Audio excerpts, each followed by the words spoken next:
בקיץ 2018, אחרי עוד הסלמה ומטחי רקטות לישראל, מתכנסת ישיבה מצומצמת. לאן הולכים מכאן? סביב השולחן יושבים 5, בהם ראש הממשלה, שר הביטחון ליברמן. רב הגרסאות על מה שהוביל כעבור כמה חודשים להתפטרותו של ליברמן מהממשלה, שמענו לא מעט.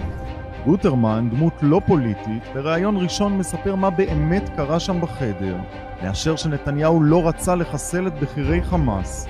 חלופה אחת שאמרה לבצע מהלך סיכול רחב ולפגוע בצמרת של חמאס. נתניהו דוחה לא רק את עמדתו של שר הביטחון, אלא גם את זו של ראש השב"כ.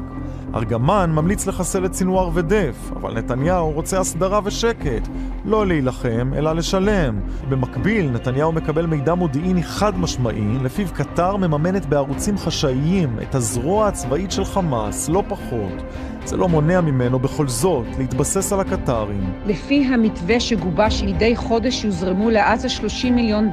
צוודות המזומנים מקטר ממשיכות לזרום, וליברמן מתפטר. מבחינתי, הפסקת אש אתמול בשילוב עם כל התהליך ההסדרה מול חמאס זה כניעה לטרור.